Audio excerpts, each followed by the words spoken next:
bag Ir Dievas by the nesitikė, other. kad sutuoktinis bokso kriaušę taptų. So there are times to take action to protect yourself. Yra tam tikri momentai, kada tau reikia save apsaugoti. But there is that moment when we think, what am I going to do now? Bet yra tokie momentai, kada tu galvoji, o ką aš dabar darysiu. Again, when that woman was saved from execution, Jesus said, go and sin no more. She had to stop and commune with her own heart. Vat grįžtam į tą momentą, kai Jėzus pasakė tai moteriai, kai išgelbėjo nuo egzekucijos, jai pasakė, kad nutrauk tos santykius, nedaryk, daugiau nenuodėmiauk. She really liked the guy she was with. Jai tikrai patiko tas vyras, su kuriuo jinai buvo. She had to commune with her heart. What is really important to Ir her? jai reikėjo svarstyti jos širdyje, savo širdyje. What Jesus asks is difficult. Ir ko Jėzus prašo, tai nėra lengva, tai sunku. Do you remember the man who had the demon called Legion?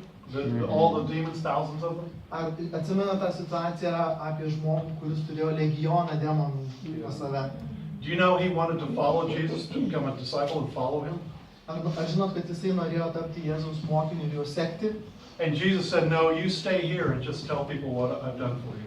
Bet Jėzus pasakė jam, lik čia ir skelbk žmonėm, ką aš tau padariau. He had to be disappointed in Jesus. Bet jis Jėzum nenusivylė, nenusiminė. I want to follow you, Lord. Sako, aš noriu tavim sekti viešpatį. Well, follow me right here in your own neighborhood so that you can be a witness to tell everybody what I've done for you. But no, you can't follow me right now. Sako, tu lik ir sek manim toj bendruomeniai, tam kaime, kur tu esi. He has to work that through. Is he rejecting me?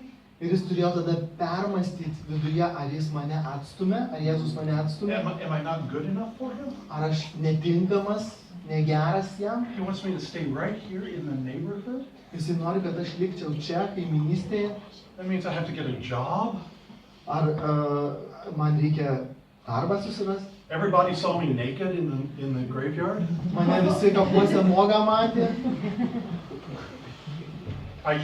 They used the chains from the hardware store to chain me up? Jie sako, grandinės naudojo, kad mane surišt. He had to go back and face the people that he had been possessed in their midst. Ir sako, dabar reikia grįžti ir turėti santykius, bendrauti su tais žmonėmis, su kuriais apsėstas jisai buvo tuo metu, kai buvo apsėstas. This is communing with your own heart. Ir tai yra svarstymas, bendravimas širdyje. This is where you decide, will I follow Jesus no matter how difficult it is? Ir tai yra tas dalykas, kad tu nusprendi sekti Jėzumi, nesvarbu, kaip tai yra sunku. Or will I just pick up a bunch of stones and end it right here? Ar man geriau pasimti akmenų ir... Boom, I'm gonna kill the situation. Ir užmuš tą situaciją. Užbombarduot akmenim. My experience has been most of the right decisions in the Lord are the difficult ones. Ir pagal mano patirtis, patys sunkiausi sprendimai, kuriuos aš priėmiau, buvo viešpatyje. It involves new territory. Ir tai apima naują teritoriją. Out of the comfort zone.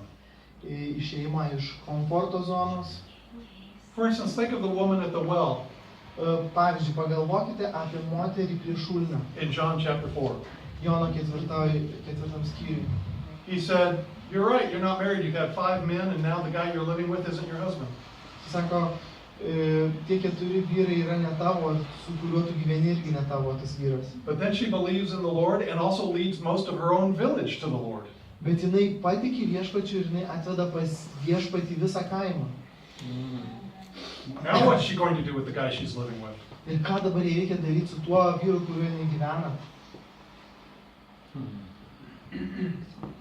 She'd have to commune with her heart. What has Jesus really made? Jinai turi svarstyti savo širdyje, ką Jėzus padarė jos gyvenime. It's something that only you and the Lord can walk out. Ir yra tai, ką tik tai viešpats ir tu, per ką tik viešpats ir tu turit praeiti. I was listening to a husband-wife couple from Uganda. Aš kartą klausiau vyro ir žmonos iš Ugandos. They were born into Muslim tribal families. Jie buvo gimę tokioj gentinėj musulmoniškoj aplinkoj. I think the wife was child number 14 in a household with 3 wives. Ir jinai, ta moteris buvo 14 vaikas namuose, kur buvo vyras ir 3 žmonos. The husband was something like child number 31 O vyras buvo out of a family with 4 wives. 31 vaikas šeimoje, kur buvo 4 žmonos. I mean, I'm the oldest of 4, and people say, "Oh, big family." Kai aš pasakau, kad aš esu vyriausias iš 4, žmonės stebisi, kokia didelė šeima. Where are you in the family? Oh, I'm number 31. O kai jo paklausė, kuris tu šeimoje vaikas, jis sako 31. Oh, you're the baby. O, sako, tai tu kūdikis? No, there are actually 34 of us. Ne, sako, tai yra dar iš viso mūsų 34. They made this observation. Ir, you made? They made. Jie tiesiog tokį pastebėjimą padarė. Pastebėjo. In the 1800s, European missionaries came to Uganda to get people born again. Ir sako, 18 amžiuje atvažiavo misionieriai į Ugandą, kad žmonės atgimtų Dievo karalystę. And when somebody would convert to Christianity, ir jeigu kažkas atsiversdavo į krikščionybę, they said, now you have to divorce your spouse because it's not right that there be 3 and 4 wives in a family. Jie sakydavo, kad tu turi išsiskirti su savo žmonom, nes neteisinga turėti 3-4 žmonas. But this couple said that totally destroyed the fabric of the nation. Bet ta pora sako, tai sugriovė tą gamtos fabriką, visiškai sugadino. And what we told the students that day was this.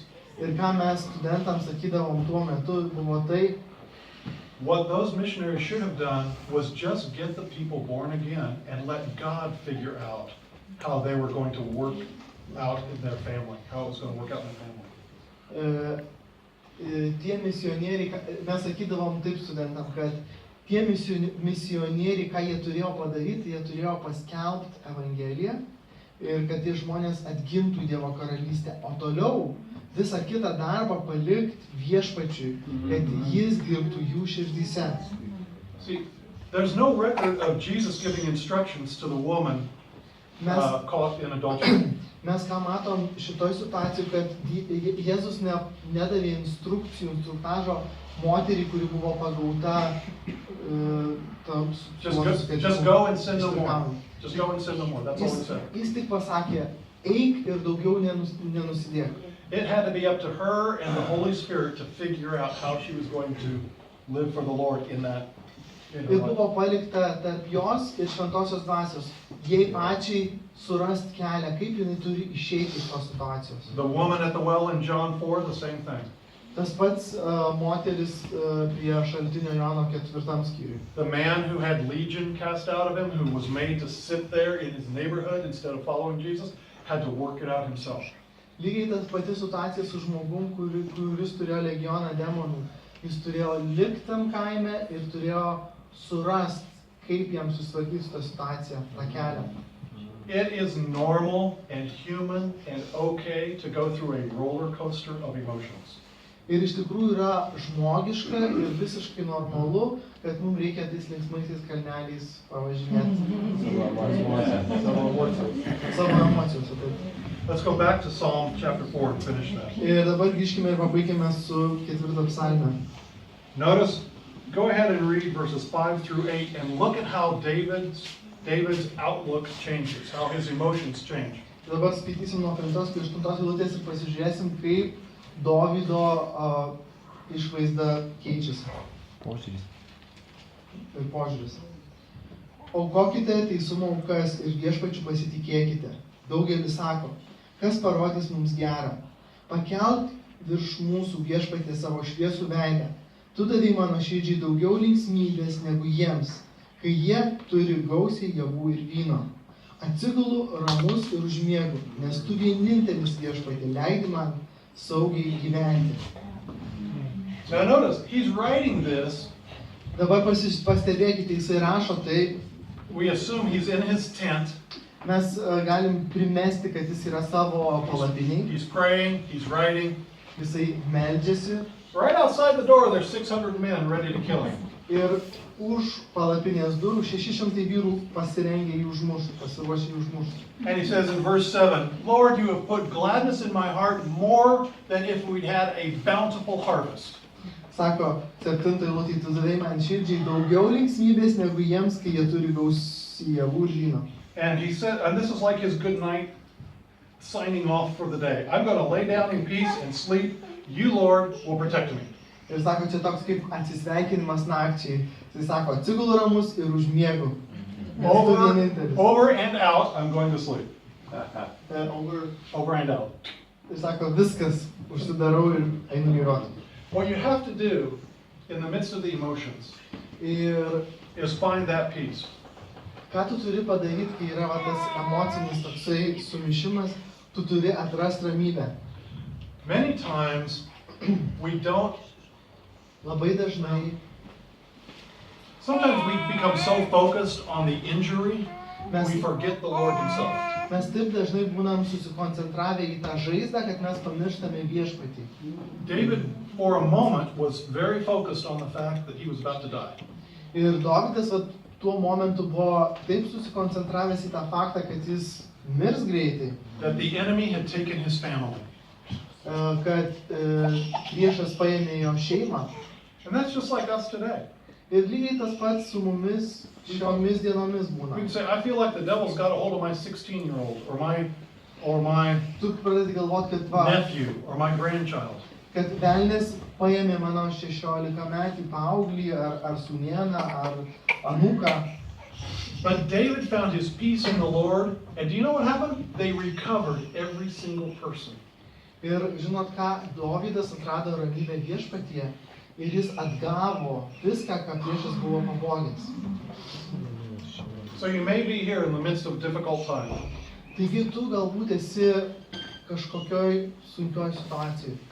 You may Eini per have, tai. you may feel like the whole world is ready to come against you. Gal tau atrodo, kad visas pasaulis susimokęs prieš tave. You may feel like the devil has stolen your people. Galbūt tu galvoji, kad velnės pagrobė tavo žmonės, That which is most precious to you. kurie tau yra patys brangiausi. But let's tonight purpose to find the gladness of the Lord. Bet šiandien tikslingai suraskime ramybę viešpatį. He had joy in his heart before they ever set out to recover their families. Ir jis atrado tą džiaugsmą viešpatyje prieš tai, kai jis atgavo savo visą turtą ir šeimą. He had joy. He knew when he went to bed that night, he knew he was going to recover all the families because he had that joy. Ir jis, kai atsigulė į lovą tą vakarą, jis žinojo. Jisai džiaugiasi širdį ir žinojo, kad jis atgaus viską, ką priešas iš jo pavogė. What happens so often is God gives us a promise, Ir labai dažnai būna taip, kad Dievas mums duoda pažadą. and then hell comes against us, and we wonder, where is God? Ir pragaras susimoko prieš mus ir tada mums atrodo, kur Dievas? The promise is there to give you the assurance Ir pažadas yra, that you will recover everything. kad tu viską atgausi. So let's find our joy now. Taigi dabar atraskime savo džiaugsmą. Let's ask the Lord to touch us. Ir paprašykime, kad viešpats prie mūsų prisiliestų. Give us that joy now. Kad jis duotų tą džiaugsmą mums dabar. Tomorrow morning, you'll still have to walk it out. Ir rytoj ryte tau reikės pereiti per tai. You'll still have to maintain that joy. Ir tau rytoj reikės išlaikyti tą džiaugsmą. But you have that joy because you got a promise from your Father. Bet tu turi tą džiaugsmą, nes tu gavai pažadą iš tėvo. You'll recover what the enemy has stolen. Tu atgausi tai, ką priešas iš tavęs pagrobė. The people that are against you now Tie žmonės, kurie yra susimokę prieš tave, will be for you once again. bus su tavimi ir už tave. He brings it full circle. Jisai sugrąžins visą tą ratą. But the first step Bet pirmas žingsnis, is to commune with your heart svarstykite savo širdyje and turn from fear and anxiety ir nusigręžkite nuo baimės ir nerimo. to saying, Lord, I'm going to get your deliverance out of this. I'm going to get your healing. I'm going to get your restoration. Į tą vietą, kai tu pasakysi, viešpatie, aš gausiu tavo atstatymą, išgydymą, atkūrimą. So let's pray. Pasimelskime Maybe some worship. ir galbūt dar pašlovinkim. Things like this are much easier if the Lord touches you himself. Ir iš tikrųjų daug paprasčiau, kai viešpats pats liečiasi prie jūsų. And it's really good if you're relaxed. Ir daug geriau, kai jūs esate atsipalaidavę. So just maybe have a seat. Gal Stay seated. tiesiog sėdėkite And worship. ir šlovinkit. Let's commune with the heart. Svarstykite širdyje. Whatever that issue is. Kas tai bebūtų per problemą ar iššūkis. Whether it's something in the past or something current. Galbūt kažkas praeitį, galbūt dabar vykstantis dalykai. And say, Lord, I have hope. Ir sakyk, viešpatie, aš turiu viltį.